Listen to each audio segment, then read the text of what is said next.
Jake Ellenberger's opponent in UFC 180's co-main event, Kelvin Gastelum, is a young rising welterweight. And being of Mexican descent, fighting in Mexico City is a dream come true. I was born in San Jose, California, and then moved to Yuma, Arizona from when I was about 8 years old. It's a border town. It's about 30 minutes away from Mexico. My mom migrated from Mexico over to the United States when she was probably 1 or 2 months pregnant with me. Worked 2 to 3 jobs for a really long time and raised my sister and I by herself, really. This is the most I've ever been excited for a fight.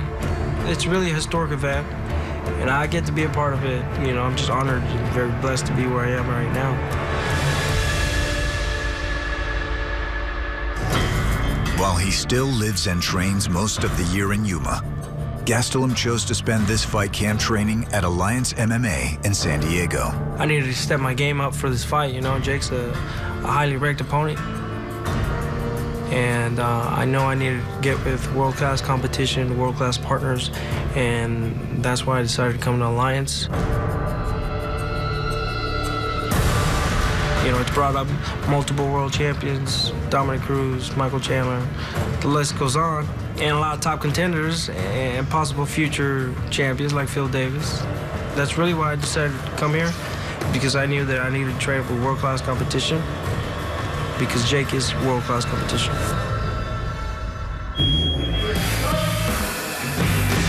The sparring here in Alliance is pretty intense. You got some really crazy athletes and crazy fighters.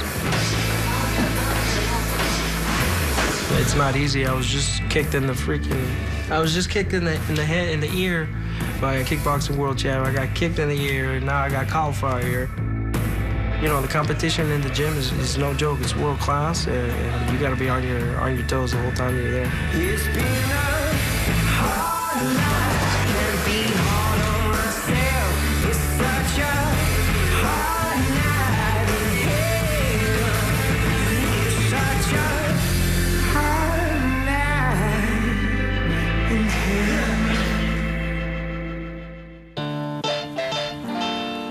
It's likely that the young welterweight is in the midst of a meteoric rise. He's fought professionally for only 4 years, and despite consistently facing tougher competition, remains undefeated. But people weren't ready to crown Gastelum when he was just a prospect.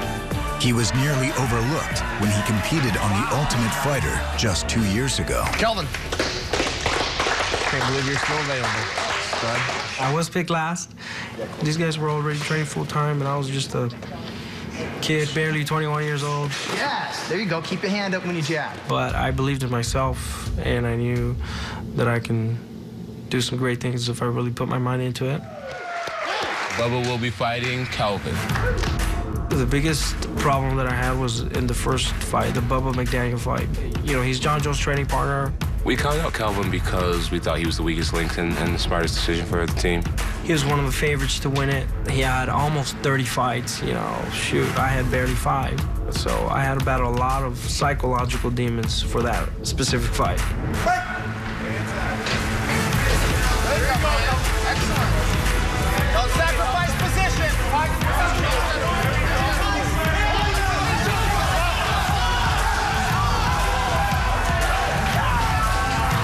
Moving on, Kelvin Gastelum.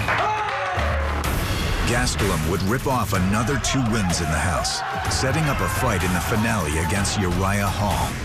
The man Dana White claimed everyone was afraid to fight because of his complete destruction of everyone he fought in the house.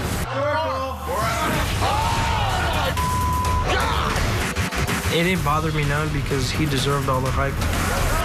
He was doing all kinds of crazy stuff. That's it. Everybody thought he was going to win, but obviously I believed that I was going to win. 3 rounds to determine our Ultimate Fighter winner. You ready to fight? Ready. It's done. Nobody actually put the pressure that I put on him during the whole season. He just rocks. Uriah Hall backed him up. And Gastelum continues to pound away.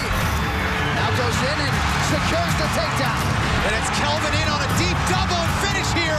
I I knew that if I implemented that style, I would probably win. You are the Ultimate Fighter. You win the six-figure contract at the UFC.